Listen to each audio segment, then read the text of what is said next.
అలాగే కాస్తంత తోటకూర పోసానండి. తోటకూర కూడా బాగానే మొలుస్తుందండి. వర్షాలకి కొంత పోయింది కానండి, బాగానే మొలుస్తుంది. ఇదిగోండి ఇంటి దగ్గర చిన్న మడిలా కట్టి పోసానండి. ఇదిగోండి ఒక పొట్ల పాదు పెట్టానండి. ఇవి కూడా చాలా బాగా వచ్చినాయండి. 2 గింజలు ఉంటే 2 పెట్టానండి. అలాగే బీరపాదు పెట్టానండి. ఒకటి బీరపాదు కూడా చాలా బాగా వేస్తుందండి. ఇదిగోండి పందిరెక్కేస్తుందండి. కాస్తంత గోంగూర పోసానండి. అది కూడా చాలా బాగా అయ్యిందండి. గోంగూర కూడా చూడండి.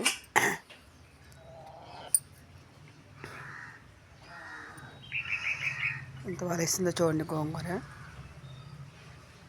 ముందు పోసానండి. ఇది వెనకాల పోసానండి. మళ్ళీ గోంగూర వర్షాలకి బాగా లెగలేదండి, పలసగా వేసింది ఈ గోంగూర. ఎందుకంటే వంగ మొక్కలు వేసానండి. అయిగండి ఈ వంగ మొక్కలండి. అలాగే పొనగంటి కూడా వేసానండి. చూడండి ఎంత బాగుందో పొనగంటి.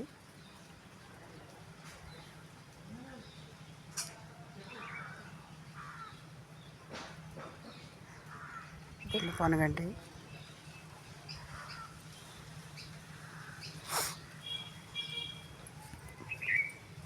తర్వాత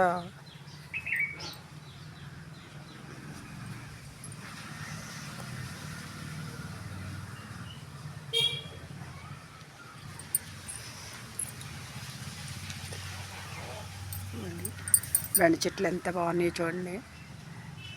అంతా బెండ పెట్టానండి.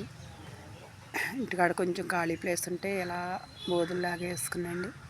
ఇలా గట్లు కట్టుకుని నీళ్లు పెట్టుకుంటా ఇలా బోధులు వేసుకొని ఇలా చేశానండి.